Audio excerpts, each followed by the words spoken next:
Hola, ¿cómo les va? Mi nombre es Alejandro, me dicen Alex, estamos de acá de vuelta. Vamos a profundizar un poco más los conceptos que vimos antes de lo que es la calidad de atención al cliente cuando estamos en atención personalizada a cuando es una atención telefónica, y en este video principalmente vamos a ver lo que es la diferencia cuando estamos en relación de dependencia y cuando estamos trabajando freelance, o también puede ser que estemos trabajando en la modalidad teletrabajo o home office, ya sea en relación de dependencia o en forma freelance. Aunque no crean, hay muchas empresas que contratan gente para en forma freelance para lo que es atención o customer care, que se llama, de lo que es atención del cliente.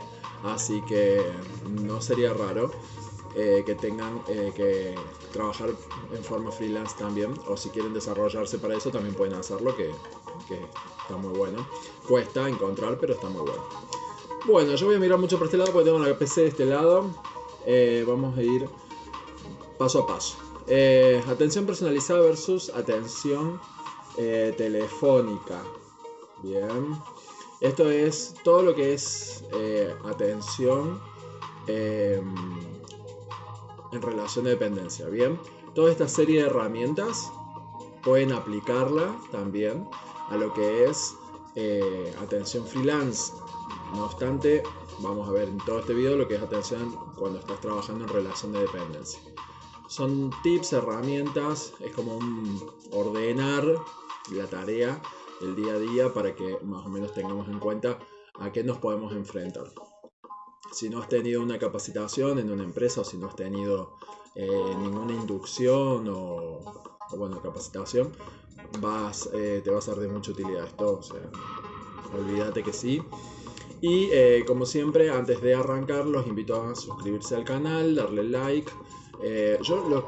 Comentar no están obligados, todo el mundo te dice comentar, comentar, comentar, pero yo mínimamente un like, como para decir, bueno, entré a verlo al chico este a ver qué nos dicen, y bueno, puede que más o menos siempre que hay información va a estar bueno, como digo siempre, así que denle like, y bueno, ya si comentan y compartan, me mandan un mensaje ahí, te comenté y te compartí, y yo los voy a anotar en una lista y los voy a tener en cuenta para futura, para cuando sea millonario. Me voy a acordar de usted, se lo aseguro. Bueno, vamos a lo que es la atención personalizada y lo que es la atención telefónica. Hay algo que es básico y marca, creo que, la diferencia entre un tipo de atención y la otra. Siempre digo yo, ¿cuál es la diferencia entre la atención telefónica y la atención personalizada? Muy sencillo, al cliente que tenés en la atención personalizada no le podés cortar la llamada.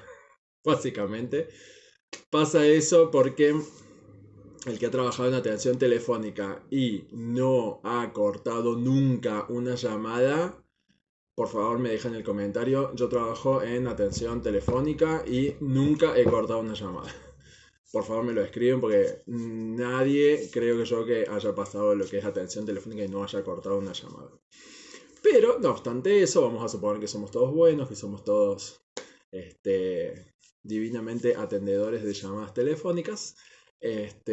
Vamos a hacer una pequeña diferenciación en lo que es la atención personalizada y lo que es la atención telefónica. Bien, yo llevo años de experiencia en atención presencial, face to face, y también he tenido experiencia en atención telefónica. ¿Qué es lo que pasa? Que son dos mundos totalmente diferentes. Totalmente diferentes.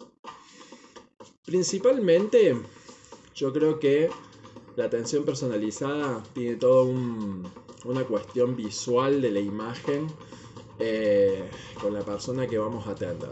¿Bien? Principalmente creo que lo primero que ve la imagen es quién lo va a atender. Porque es como la radiografía que todos hacen del otro. Entonces eso también lo tiene el cliente. Eso también lo hace el cliente. Y cuando está esperando que lo atiendan, está especulando. Ay, ojalá me atienda este, ojalá me atienda el otro, porque aquel se ve que sabe, aquel se ve que no sabe nada. Entonces, el cliente también especula cuando lo van a atender sobre cómo va a ser la atención.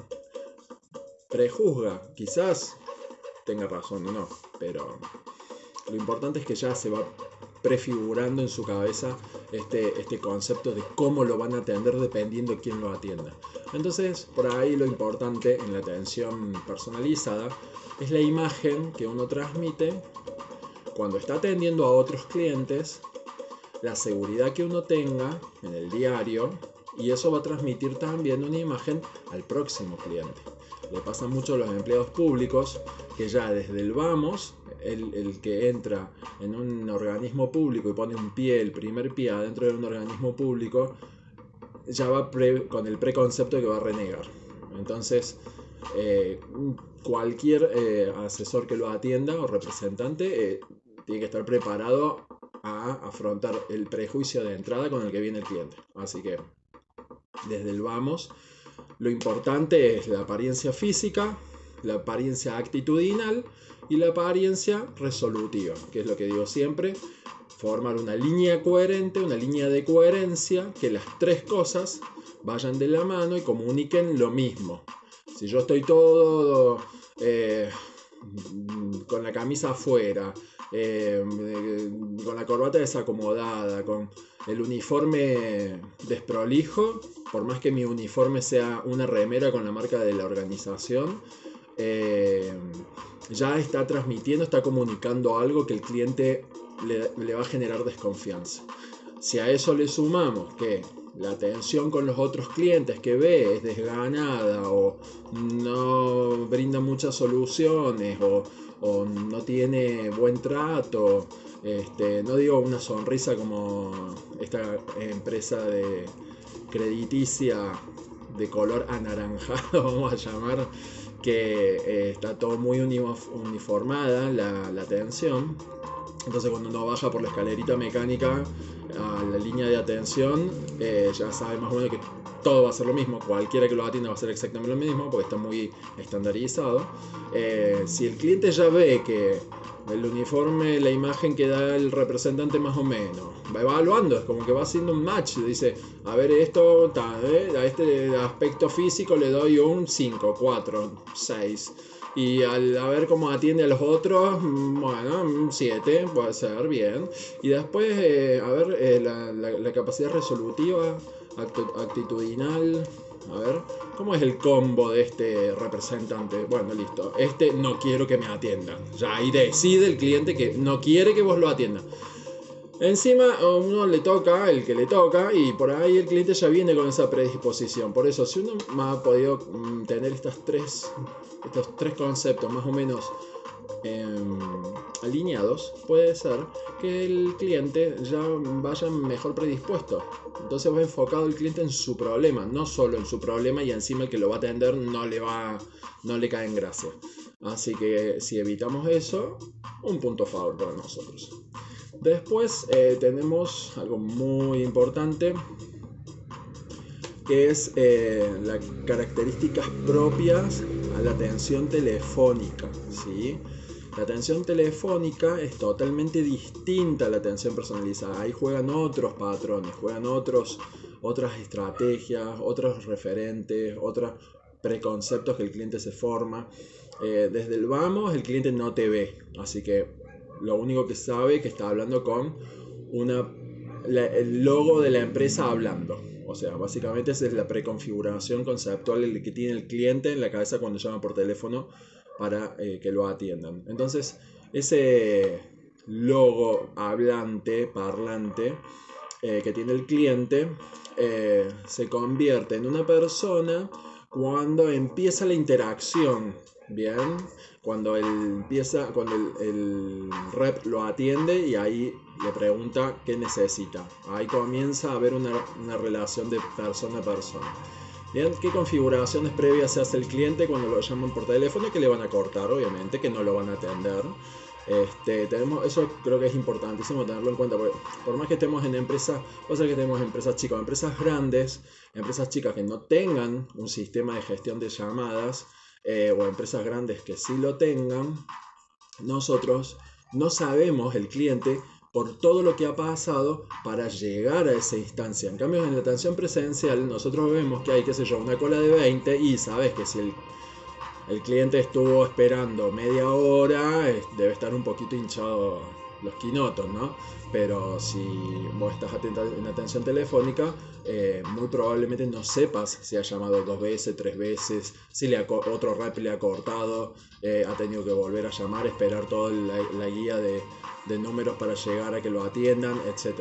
Entonces hay mucha información por ahí que nosotros no podemos manejar en lo que es atención telefónica. Por eso debemos enfocarnos en lo que es la atención cuando comenzamos la relación, que es con el hola, cuando lo atendemos al cliente y le preguntamos qué necesitan, que lo podemos ayudar. ¿Bien? ¿Qué más? Me organizo porque es mucha la información. Bueno, el registro de lo que vamos a hacer que nadie hace. Este tema es súper importante. ¿Por qué? Porque tanto que estemos en atención telefónica como en atención personalizada, nosotros como responsables del área de atención, no lleva nadie, o sea, es, no sé, el 0,01% de los que atienden al público deben llevar un registro o un cuaderno de las atenciones. Esto muchas veces se acompaña en las empresas con un CMR. Pero cuando voy al registro de la atención, no voy a el caso particular de cada cliente, sino a las características generales que revisten el tipo de atención que nosotros tenemos que dar de acuerdo al puesto en el que estemos, de acuerdo al tipo de empresa, ya seamos freelance o en relación de dependencia, y todo lo que tiene que ver a la atención general de ese puesto en particular, porque no es lo mismo, por ejemplo, atender urgencias en una central de ambulancia que atender a un cliente que llama para preguntar por un repuesto en una casa de repuestos, o un cliente que solicita servicio técnico mecánico para el auto que se quedó en el medio de la ruta varado en el medio de la nada. Cada puesto de atención al cliente es muy particular, es muy diferente del otro. Entonces nosotros tenemos que tener un cuaderno, un Word en el celular, un bloque de notas, no sé, algo que podamos llevar nosotros el registro de todo lo que tiene que ver con cómo es la atención nuestra, ¿bien? Y este registro es a modo de bitácora, es a modo de, bueno, a ver, clientes con problemas de tal tipo, derivarlo a tal lado, o la mejor solución fue para, o mejor que derivarlo por sistemas, lo resolví de esta forma. Ver toda esa particularidad de la atención en el puesto en el que estamos, que va a ayudar a complementar mejor nuestra tarea y a organizarla también, porque después a partir de ahí se generan muchas otras herramientas. Entonces el registro o la bitácora, que puede ser un cuadernito Rivadavia, un cuadernito A4, una carpeta, lo que sea que hagamos, hoja suelta aunque sea, pero que tengamos que sea nuestro, solamente nuestro, que va a quedar en nuestro cajón, y donde nosotros llevemos el registro de lo que nosotros, del tipo no de la calidad de la atención y cuestiones particulares, sino de cómo es la gestión que nosotros realizamos, es fundamental, es como nuestro segundo cerebro. Ese cuaderno va a ser nuestro segundo cerebro, va a ser nuestra segunda memoria, y además ayuda mucho lo que es la salud mental, de dejar los problemas en el trabajo y no llevarlos a la casa. ¿Por qué? Porque como nosotros tenemos todo anotado en ese cuaderno o en el sistema, donde sea, pero si es un sistema que sea abierto, que nosotros podemos dejar comentarios, podemos cargar tareas o hacer checklist o lo que sea que nosotros podamos, que sea nuestro espacio. Bien, si lo hacemos en un cuaderno en forma física, genial, nosotros sabemos que queda ahí. Entonces a la mañana siguiente, cuando volvemos a arrancar el trabajo, muy probablemente hayamos descansado mejor, porque sabemos que todo lo que tenemos pendiente está ahí. Así que no se va a ir. Bueno, salvo que alguno nos robe el cuadernito, que nos faltaría algún compañero gracioso que nos robe el cuaderno después y tengamos que lidiar con esas cuestiones. Pero bueno. Mínimamente, esa es la primera herramienta que vamos a ver. Me dejan en comentarios todas las dudas que tengan de esta herramienta, todo lo que quieran saber, qué es lo que se puede escribir, qué es lo que conviene, qué es lo que conviene anotar, para qué me puede servir, para generar qué herramientas, todos los comentarios relacionados y dudas que tengan específicamente sobre esta herramienta me las dejan en los comentarios, así yo se los puedo ir comentando y se los puedo ir profundizando en este tema, ¿sí? Bueno, ¿qué más? Vamos con las facts. Las facts en inglés, for any question, es un listado de preguntas y respuestas. Bien, las más frecuentes. Muchas empresas, si son grandes, medianas o grandes, los tienen. Muchas empresas, pequeños emprendimientos o por ahí consultorios médicos o etcétera, no lo tienen. Uno lo sabe de memoria. Ya está, no hace falta. Me lo sé de memoria. Voy a mi trabajo, ya me lo sé. No, lo anotan. Lo ideal es tener un documento, un cuaderno o el mismo cuaderno bitácora. Que a todo esto el cuaderno bitácora lo que estaría buenísimo es que sea que tenga índice, que sea el cuaderno que uno que compra para llamadas telefónicas pero grande, o que uno lo haga, le ponga etiquetitas A, B, C, D, F, entonces uno puede organizarse mejor allí. Si no, sistema control B y listo, buscamos. Bueno, la fax es listado de preguntas y respuestas que son las más comunes, ¿bien?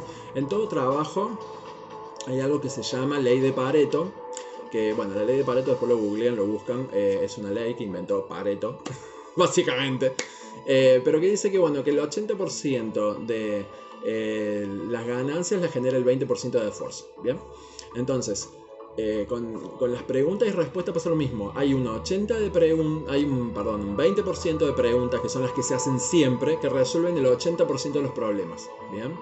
Entonces, tener un listado de preguntas y respuestas es fundamental. Además, cuando la información va cambiando y actualizándose, muy importante, porque por ejemplo, en el cuaderno que tenemos indexado, por ejemplo, no sé, trabajamos en un consultorio médico, tenemos que hacer pacientes con derivación. ¿Cómo se hace la derivación para pacientes de PAMI?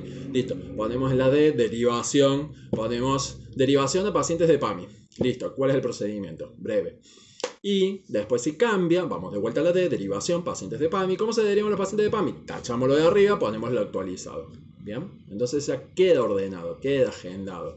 Es un listado de preguntas y respuestas que son las básicas, las más frecuentes, que son como el ABC de lo que el cliente va a preguntar. Y eso nos lleva un poco a conocer un poco cómo es el cliente para ese tipo puesto de trabajo, ¿no? Después lo que hay es un cuadro de flujo o Pareto de respuestas.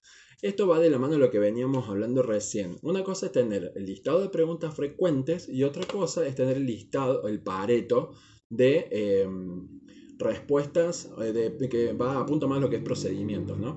O el cuadro de flujo. El cuadro de flujo va a lo que es procedimiento. Una cosa son las preguntas que hace el cliente, que son las preguntas más frecuentes. ¿Pero qué procedimiento le doy? ¿Bien? O por ahí, también sabemos que nuestro trabajo requiere de muchos procedimientos. Entonces, de informarle al cliente muchos procedimientos. Entonces ahí vamos a hacer un cuadro, un Pareto de procedimientos. Pero la diferencia que tiene este cuadro de flujo es que el cuadro de flujo nos va a ir indicando el camino de acuerdo al requerimiento de cada cliente. Porque la atención al cliente puede tener muchas instancias, ¿bien? Por ejemplo, vamos de vuelta al ejemplo de trabajar en un consultorio, en un hospital, vamos a decir no consultorio médico, sino en un hospital. Entonces hay que derivar al paciente para internación. Perfecto, pero ese paso a paso lleva muchas instrucciones. Entonces el cuadro de flujo lo que nos va a decir es paso 1, ¿dónde guiarlo al cliente? Fue, listo, trajo lo que tenía que tramitar, sí, listo, sigue este procedimiento. No, listo, derivar a tal área. ¿Se resolvió el problema en el área? Sí, listo. Volver al cliente al procedimiento inicial. ¿No se resolvió? Bien, derivar a auditoría médica y así. Ir guiando cómo es el caminito que va a tener que hacer el cliente a nivel procedimental para que podamos resolverles nosotros la gestión. Ese cuadro de flujo está genial si lo podemos hacer nosotros para lo que el cliente quiere saber. Por ejemplo, vendía lotes. Bien. pero algunos clientes querían hacer intercambio de autos. Entonces, bárbaro, decíamos, bueno, es el mismo el tratamiento del cliente que quiere comprar lotes financiado de contado o en forma mixta, y el que quiere comprar en alguna de estas formas con y entregando el auto, no es la misma. Entonces, ¿qué hacíamos? Hacíamos un cuadro tendríamos que hacer un cuadro procedimental de qué documentación tenía que traer el cliente en caso de que quisiera ofrecer el auto en parte como forma de entrega de pago. Listo, bárbaro. Entonces hacíamos eso, trajo los papeles, le falta algo, listo, ¿qué hacemos? Lo derivamos, se lo tomamos, trajo todo, listo, ¿qué procedimiento sigue? ¿A qué oficina va? Bien, y así. Ese cuadro de flujo es como estandarizar el procedimiento. Muchas empresas lo tienen, muchas empresas no. Es bueno, si las empresas no lo tienen, que nosotros lo podamos incorporar a nuestro trabajo. A todo esto vos decís, loco, o sea, yo directamente paso a ser gerente, porque con todo lo que tengo que hacer en mi puesto de trabajo para atender al cliente, directamente me pongo dueño de la empresa. Bueno, la verdad que cada puesto de trabajo requiere su esfuerzo, ¿bien?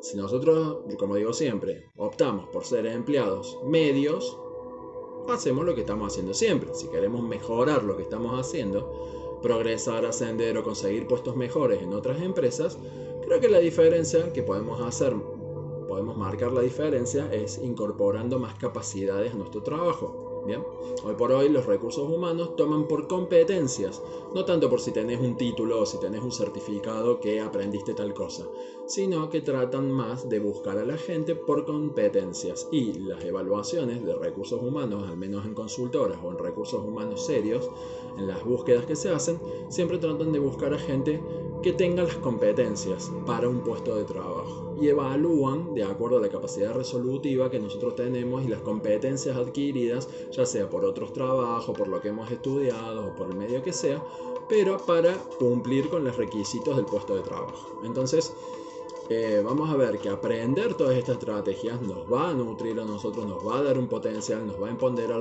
a un punto en el que nosotros el día de mañana podamos pedir o podamos exigir a la empresa tal o cual cosa, o podemos decidir irnos de esa empresa e ir a otra empresa mejor, porque basados en la confianza que tenemos en nuestras capacidades. Bien, vamos al siguiente tema, que es muy largo. Si no, vamos a hacer 2 videos, no hay problema. Nosotros tenemos toda la herramienta, tenemos toda la información, sabemos la gestión. Bien, ¿qué pasa? Ahí va a haber siempre cosas que no la podemos resolver. No se lo tiene que resolver un superior, un supervisor, un coordinador, un jefe, un gerente, quien sea. ¿Bien? ¿Qué pasa en empresas cuando tenés mandos medios y tenés varios mandos medios, de varias áreas, y tu trabajo depende de la información que vos le brindes al cliente en relación a los pasos donde tenga que ir de distintos lugares? Un caos. Después terminás pensando, ¿pero a quién le hago caso? ¿A mi supervisor? ¿Al coordinador? ¿Al gerente? Todos dicen cosas distintas. Bueno, entonces van a ir conociéndome un poco, por ahí me desestructuro un poco de la conversación y de la charla, pero bueno, ya se van a ir acostumbrando. ¿Qué pasa en estos casos? Bueno, pasa que la comunicación de la empresa no está organizada. Entonces, a veces los mandos se contradicen entre sí o tienen caminos para resolver problemas que no están revisados correctamente para darle un flujo correcto o un camino correcto al cliente que debe llevar adelante para resolver su problema. Entonces un supervisor te dice, no, lo mejor es que tiene que ir acá. El jefe dice, no, despachalo, no me interesa, porque cada uno piensa en su puesto. El supervisor piensa en que vos hagas bien tu trabajo para que él se asegure su puesto. El gerente capaz que piensa, la verdad que me insume tiempo este cliente, no lo necesito tener, no necesito que me genere gasto de tiempo, recurso humano, etc. Entonces directamente sácamelo de encima al cliente, no le quiero dar solución. Entonces, cuando hay ese choque de pensamientos en las empresas, se generan los distintos encontronazos en información, en órdenes, y ahí el hilo se corta por lo más fino y cagamos nosotros. Pero bueno, perdón la sinceridad. Siempre el damnificado es el que está en el puesto de atención, en la primera línea, y el cliente, que son, digamos, el extremo de la soga. Así que en esos casos siempre es bueno, si hemos hecho la tarea, hemos hecho el trabajo anterior del que hablamos, poder tener un resguardo, poder tener una experiencia, poder tener algo que avale o que nos dé a nosotros potestad de decir, mira, a decirle a mi supervisor o decirle al gerente, qué sé yo, mira, tuvimos tal caso, lo resolvimos así, o de acuerdo a la experiencia de lo que llevo en el puesto de trabajo, que quizás la mejor opción sea decirle esto, o por ahí si la prioridad, que la última palabra es la del gerente y hay que sacárselo de encima al cliente, decirle, bueno, mira, capaz que la mejor forma sea de canalizarlo al cliente de esta forma, como para no se enoje, como para que no tener un cliente en contra, que hable mal de la empresa o la organización, etc. Entonces, va a llegar un momento en el que nosotros, basado en nuestra experiencia y aplicando las herramientas que le he comentado, vamos a poder tomar mejores decisiones y hasta a veces vamos a poder tomar decisiones asertivas, correctas, sin la necesidad de molestarlo a nuestro supervisor o nuestro gerente. Poder tomar decisiones quizás que no sabíamos antes resolver y ahora podemos más o menos encontrar un camino alternativo que le dé al cliente una solución sin tener que molestar a los mandos medios o altos, que a la larga es lo que no quieren, que los molesten. Así que es muy favorable tener todos estos tips en cuenta, ¿sí? Volviendo un poco a lo que decía de la comunicación, vamos a ver qué nos pasa, que si la empresa no tiene formalizada la comunicación o no está revisada, correctamente revisada, nosotros podemos hacer algo para mejorar eso, ¿bien? Entonces, si la empresa no utiliza mails, por ejemplo, nosotros podemos empezar a utilizar los mails, ¿bien? No esperar que la empresa nos dé en bandeja todo como tienen que ser las cosas. Eso se llama proactividad, tener una actitud proactiva, de decir, bueno, yo quiero, me es más conveniente para mi puesto de trabajo organizarlo de esta forma, manejarlo profesionalmente y demostrarle a los otros de que lo que yo hago es efectivo e instauro yo desde mi personalidad, desde mi puesto de trabajo, algunas formas de comunicación que quizás no se usen en la empresa, pero que me van a